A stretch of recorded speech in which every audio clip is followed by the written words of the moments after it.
The following is a project of our nonprofit newsroom. Support Midcoast Morning and local community-centered journalism today by signing up to be a monthly sustaining donor at chly.ca/donate. It doesn't take much money to support local news. Hello and welcome to Midcoast Morning. I'm Joe Pugh. Shaping our future through 2040. That's the idea behind the new regional growth strategy adopted this week by the board of the Regional District of Nanaimo. The nearly 100-page document has sections on climate adaptation, policies on housing choices, and food system resiliency, among several other things. To learn more about the plan and to try and understand how a big, broad document like this influences our lives, I got in touch with the senior planner at the Regional District of Nanaimo. Hi, Joe. My name is Jamai Schile. I'm a senior planner and I work for the Regional District of Nanaimo in our long-range planning section. And our region is growing, and so now we have a strategy to manage that growth. It projects over the next 20 years that we're going to add more than 43,000 people. Is it fair to think of this document as a big list of actions that the regional district is planning to try and accommodate that growth in a healthy way? I think the best way to look at the strategy, because it is very comprehensive over all aspects of our community in terms of where we live, work, and play, and where we learn.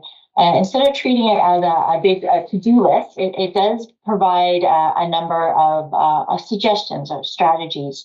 And the idea is that we acknowledge that a significant amount of work is already happening, not only within the regional district itself, but also within our member municipalities. So what has happened here is we've come together to update our existing strategy, which was adopted in 2011. And we've looked at enhancing these core areas, such as, climate change and housing and agriculture, for example. So within those various sections in the document, there's a number of suggestions. And those suggestions are things that we know that are priorities now and we're working on, or things that we want to enhance for the future. So it gives each of the regional partners an opportunity when they are updating their official community plans to align them with our overall regional vision for our area as we continue to grow in a more sustainable way. And the strategy is kind of divided into these 11 different goals. You mentioned a few of them there. The first one is climate adaptation and mitigation. Could you maybe give me some of the local context on this issue and maybe what the RDN is doing to try and address it? Absolutely. So I think we're all aware of climate change and some of the potential impacts that it's already having on our day-to-day lives and on our region. More extreme weather events, more frequent events. We now have language such as atmospheric rivers and heat domes that become more commonplace. And of course, top of mind are things like natural hazards, more frequency in terms of localized flooding, coastal wave effect, and wildfires. All those are all changes that we're seeing in BC, and we're definitely have been experiencing in our own region here. So with respect to this strategy, we've updated a number of the policies to acknowledge these types of drivers of change. And in here, you'll see that we've set quite an ambitious target. This is a new target for GHG emissions, and does align with the provincial standards. So what the regional district and our member partners are committed to is reducing our GHG emissions by 40% below the 2007 levels by 2030, and reaching a net zero emissions by 2050. And the aim here is to exceed these targets to achieve net zero emission as soon as possible. Can you explain how exactly that works in the specifics? So when you're talking about the RDN wants to reduce greenhouse gas emissions by those levels, what does that mean? Yeah, so if you're thinking about what would be some actions that would be occurring within the regional partnership, speaking specifically to the RDN, we already have a number of programs that look at both regulating and incentivizing the reduction of energy use. We're part of leading on developing the EV network for charging stations. That's happened throughout the regional district as well as in the city of Nanaimo. Other areas, and I'll speak to my own work area, I focus on climate adaptation, particularly looking at reducing the impacts of natural hazards on property. So, for example, over the last 6 years, we've been undertaking a series of technical studies to better understand flood hazards, the associated risks. And as a result of those studies, we've updated a number of our development control bylaws to ensure that when property owners wish to build a new home, that there's a number of mitigation measures put in place so we're not increasing the risk to that new development. And maybe hand in hand or somewhat related to climate mitigation, the second goal in the strategy is around environmental protections. One of the points there is to prepare a bioinventory of regionally significant, environmentally sensitive areas and species at risk. I'm wondering, on a regional district level, how much do we know about the environmentally sensitive areas and which places in our region might be most at risk? Yeah, that's an excellent question. So there's a couple of pieces to unpack around that. One is there is an existing bioinventory, and that has been prepared by the province. It is a number of years in the making, and so we are aware that it would benefit from a significant update. But in the interim period, the regional district has been working on a project that dovetails with our asset management program. So we've done a high-level inventory of our natural assets in terms of where do the coastal Douglas fir areas, the majority of them exist within our region. And those have been mapped at a high level. Same with our water resources, other important environmental features. So at this stage, we have some existing provincial data, the provincial inventory, and then we also have some newer data, again, still at a high level, and we're hoping to refine that. So one of the areas that we're looking to use this information is in an update of our development permit areas, which are, again, a development control to help with the preservation of our natural areas. It's meant to reduce the impact on the environment as a result of development in those areas. So that very much is a project that's in development, and you can see how it links here with this strategy. So this particular policy has been in place for some time, but it also continues to enable the work that we're doing in this area. Maybe that's a good chance to talk about housing and maybe specifically some of the tools in the toolkit of a regional district government. The strategy outlines, our population is projected to grow. We will therefore need presumably new housing. The strategy breaks down the number of units it thinks we'll need, and it kind of breaks them down by the type of housing. How exactly does a regional district cooperate with, say, the city of Nanaimo government on housing? Another good question. Yeah. So I'll just back up one moment, and I'll explain a really important kind of keystone element of the strategy. So one of the strengths of this strategy is the growth management framework. And the framework consists of land use designations such as rural areas and open spaces and urban areas, for example. It also establishes a growth containment boundaries. Now, those are really important areas. So imagine them as being invisible walls. Invisible walls that are set up around areas that are intended for growth, such as the city of Nanaimo growth containment boundary is aligned with the city's municipal boundary. And that means that Nanaimo, as our largest urban center, is intended to accommodate most of the growth in the region. And the intent around that is to prevent urban sprawl and to preserve as much of our rural spaces for agricultural, forestry uses, and recreational uses. So that's one of the most important elements of this. And so how it relates to housing is that by ensuring that we have adequate amount of land in those urban centers, the right amount of servicing to support those areas is kind of set out in this document. And of course, in more detail in each of the member municipalities' official community plan. I'm also wondering, maybe this is a good chance to kind of explore in a document like this. The regional district is made up of both staff like yourself and then elected officials. How do the policies contained in here, how does that influence, our ability to react when circumstances maybe change in the future? Or what is the relationship between elected officials making decisions based on this policy or based on, what voters want? Yeah, so the growth management strategy is one of two key documents which elected officials could use in terms of decision making. So the growth management strategy, which we're talking about today, has a 20-year time horizon. So it's very much in terms about forward planning.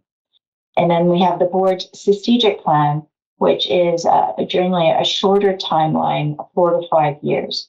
And it's through the board's strategic plan that it sets the priorities for not only the board of directors, but also for the staff in each of our departments. So that's how we have this relationship between the two. And what we find is each year, when the board reviews the strategic plan, they refer to the growth management strategy as part of that process, as well as other documents to help them establish what their priorities are for that shorter timeline of 4 to 5 years.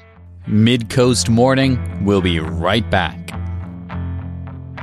Midcoast Morning is made possible by the Community Radio Fund of Canada's Radio Meters program and listeners like you. Support Midcoast Morning and CHLY's nonprofit newsroom today by becoming a sustaining donor at chly.ca/donate. Local news can't survive without your support. Another way to help us out is to share this show with your friends and tell them why they should support us.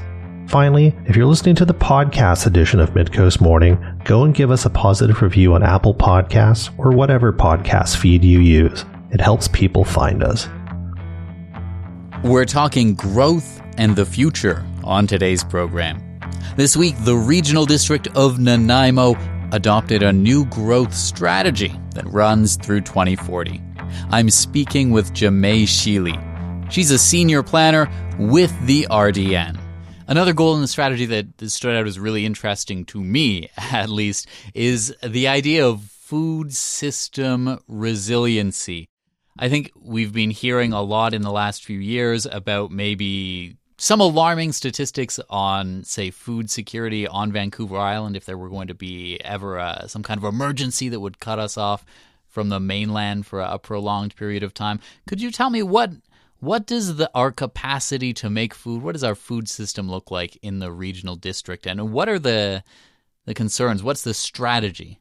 Thank you, Joe. Actually, this is one area that I'm particularly engaged with myself, having had a background in agriculture and food systems planning. So what I've tried to bring into this update in this section is to broaden our way of thinking about agriculture. Previous version acknowledged more conventional agriculture, land-based agriculture, as well as aquaculture.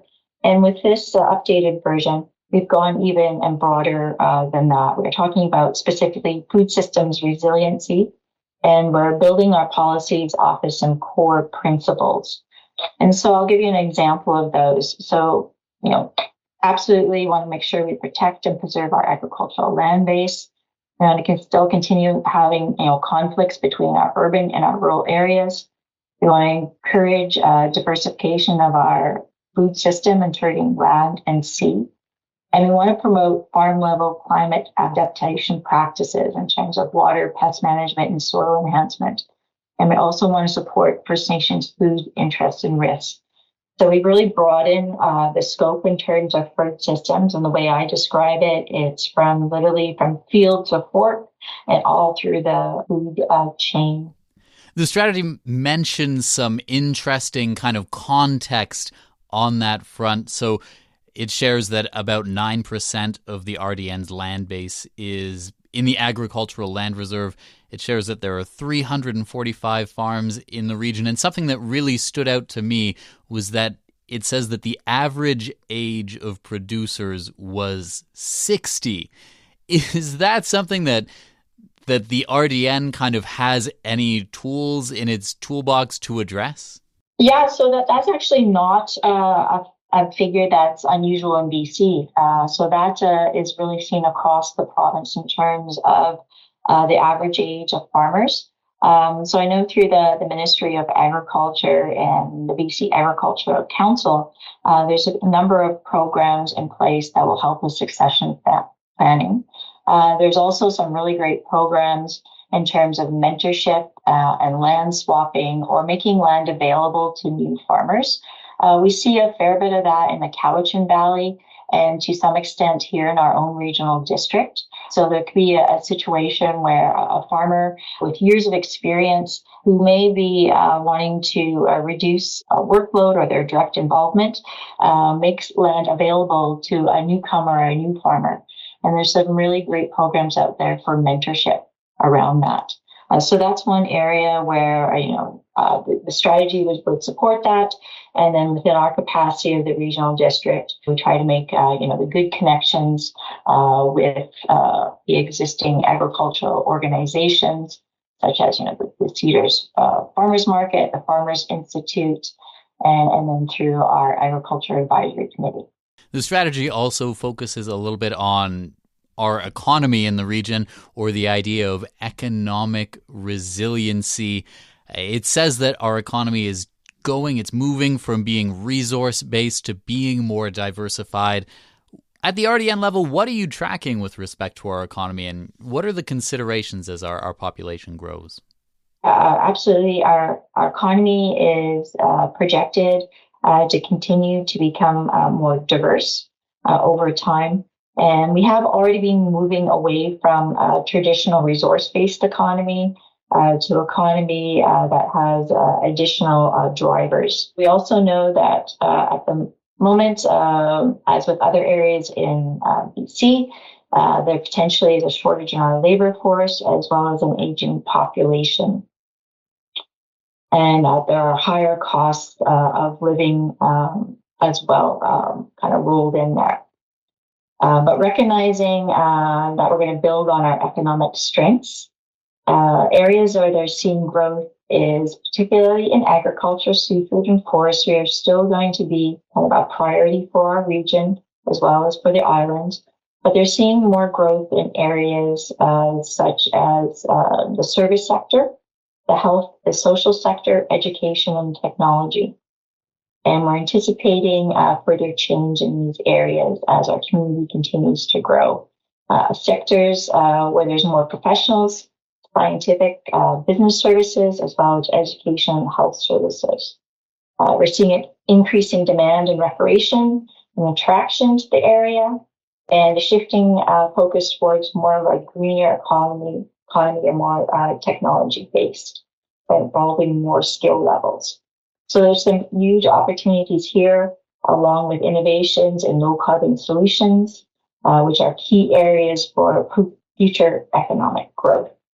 As far as things that the regional district and the member municipalities are involved with, there are already in place a number of relationships where the RDN promotes the region as a whole to investors and to others as an area where we are open to business. And I know there's a lot of good partnerships at the Chamber of Commerce level that further amplifies that. But with respect to the regional district, one of the things that we'll be working on over the next year or so is looking at the land base, because we want to make sure that we have a diversity of land uses available. So not only do we want to make sure that we have appropriate amount of land for people to have homes, but we also need to have appropriate amount of land for job creation. So what we do to do that is we have an existing land inventory And we'll be looking to update the land inventory over the next couple of years to make sure that we're having the right balance of lands for employment, lands for homes, as well as schools, hospitals, and all the other uses that we need to have a complete community. And we've talked about just so much today. It feels like the strategy is kind of a simplification would be, here is everything we expect to happen to our slice of the world in the next 20 years. And here are some of the things the RDN is going to try and do about it. What do you think it is important that a member of the public takes away from this, unpacks about this, about just maybe the way this strategy works, or what it says about the way our region works? Yeah, I really like the way you summed it up there, Joe. And I think you made a really important point. So yes, this is a very high level strategy. It's generally used by our elected officials and our member municipalities and staff such as myself. And I know we touched on that already, but yeah, when we ask the question of what does this mean to an average resident? What does this mean to myself in my day-to-day life as a resident of Nanaimo? Well, the way I think of it is the regional growth strategy. It really has kind of four cornerstones to it. One of the key cornerstones is its ability or coordination. So its ability to bring together a number of partners, such as our member municipalities, improvement districts, our local First Nations, other interest groups, and even our residents, and to have us pull together working towards finding suitable pathways for trying to address some of these really big issues that we've talked about here today. And another key cornerstone is its regional thinking. So it's not just thinking about an individual neighborhood or an individual municipality. It's really about the federation, because ultimately that's what we are. We are a regional federation of municipalities. And a lot of the issues that we've talked about here today really need to be addressed at the regional level, such as climate action, such as housing. This is a way of doing that. And another cornerstone is future planning. And you've heard a lot of that today. This document is really something looking 20 years ahead. It is meant to provide us that long vision so that we can have good systems in place during some challenging times. And when I mean good systems, for example, asset management is a real key example there. So not only when we're planning for infrastructure, we're not only planning for today, but we're planning for the future. We're planning for the expansion of infrastructure to support our growing community, but we're also planning for the operation and management of that infrastructure, including natural assets or natural environment, and how we can best maintain those over a period of time, taking into consideration climate change influences. And then the last key piece, it's kind of like why I'm here today, it's about the communications. It's the communications about what are our priorities of a community, what's our vision for our region in terms of its sustainability, and how we want to continue to grow in a more sustainable, resilient way. And it also provides us an opportunity to communicate those priorities to other levels of government, such as provincial government and the federal government. And that's really important for a lot of the work that we hope to see come out of this strategy and which is already underway. So, for example, in my work, when I apply for a funding grant to the provincial government, I refer to the regional growth strategy, and I set out a purpose for doing the work because it's of a regional benefit. And I can point to the policies within this document and say, our community have identified this as a priority, and this is why we're applying for this funding. And I can say that I've been generally quite successful by making those strong connections between strategies and the RGS and the importance in terms of the larger regional context.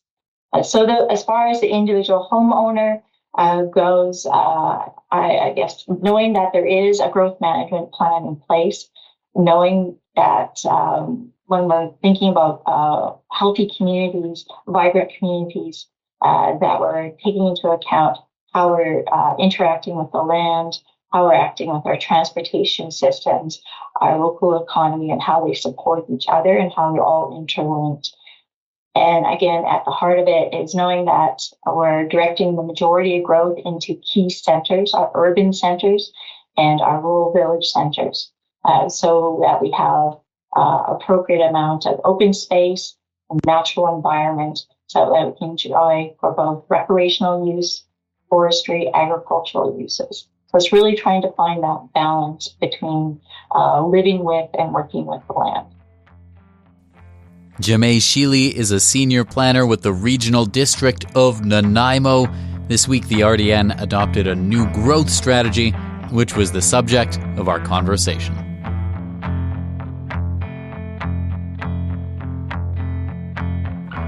That's our show for the day. Thank you for joining me. I'm Joe Pugh, host and producer of Midcoast Morning. Jesse Woodward is our executive producer, and RB Frew is our technical advisor. You can sign up for CHLY's newsletter at chly.ca/subscribe for updates from our nonprofit newsroom and more. Our theme song is First One by local Nanaimo band Waste Management. If you have a story you'd like us to cover, email us at news@chly.ca. That's all for now. I'll talk to you on another Midcoast Morning.